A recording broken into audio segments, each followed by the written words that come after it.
নমস্কার বন্ধুরা, আজ আপনাদেরকে আমি দেখাতে চলেছি।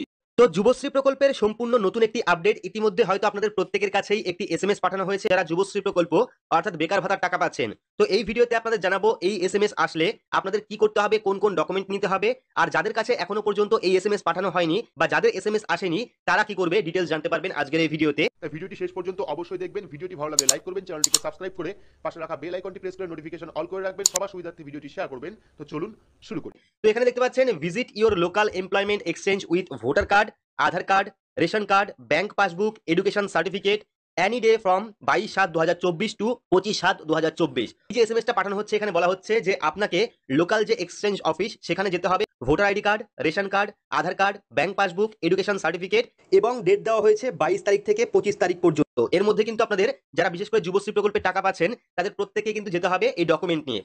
তো ডকুমেন্ট কেন নেওয়া হচ্ছে, ভেরিফিকেশন করার জন্য এই ডকুমেন্টগুলি নেওয়া হচ্ছে। এখানে আপনাকে voter card, ration card, Aadhaar card, ব্যাংকের পাসবুক, এডুকেশন সার্টিফিকেট নিতে হবে। নিয়ে কিন্তু আপনাকে আপনার যে এক্সচেঞ্জ অফিস সেখানে কিন্তু 22 থেকে 25 তারিখের মধ্যে এই ডকুমেন্টগুলি জমা করতে হবে বা দেখাতে হবে। আপনি এমপ্লয়মেন্ট ব্যাংক অর্থাৎ যুবশ্রী প্রকল্পে আবেদন করার সময় যে সমস্ত ডকুমেন্ট দেখিয়েছিলেন বা সাবমিট করেছিলেন সেই সমস্ত ডকুমেন্ট নিয়ে কিন্তু আপনাদের এক্সচেঞ্জ অফিসে গিয়ে সেই ডকুমেন্ট দেখাতে হবে, সেই ডকুমেন্ট ভেরিফাই করাতে হবে।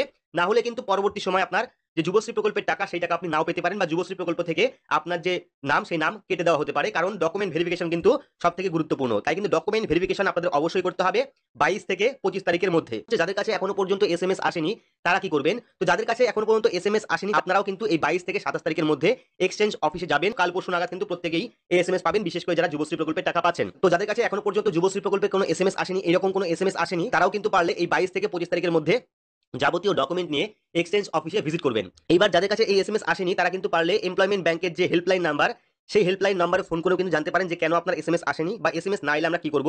তো প্রত্যেককে যেতে হবে, সেক্ষেত্রে এসএমএস আসলেও যেতে হবে, এসএমএস না আসলেও কিন্তু যেতে হবে, যেহেতু সবার ক্ষেত্রেই এটা প্রযোজ্য। অর্থাৎ ডকুমেন্ট ভেরিফিকেশন প্রত্যেকেই করাতে হবে। তো সেক্ষেত্রে আপনারা অবশ্যই যারা যুবশ্রী প্রকল্পের টাকা পাচ্ছেন 22/7/2024 থেকে 25/7/2024 এর মধ্যে লোকাল এমপ্লয়মেন্ট এক্সচেঞ্জ অফিসে এই যাবতীয় ডকুমেন্ট নিয়ে ভিজিট করবেন। না হলে কিন্তু পরবর্তী সময় আপনারা সমস্যায় পড়তে পারেন, যুবশ্রী প্রকল্পের টাকা নাও পেতে পারেন। আজকে আমার ভিডিওটি ভালো লাগলে অবশ্যই লাইক করে দেবেন, আর চ্যানেলে নতুন হলে সাবস্ক্রাইব করে পাশে থাকা বেল আইকনে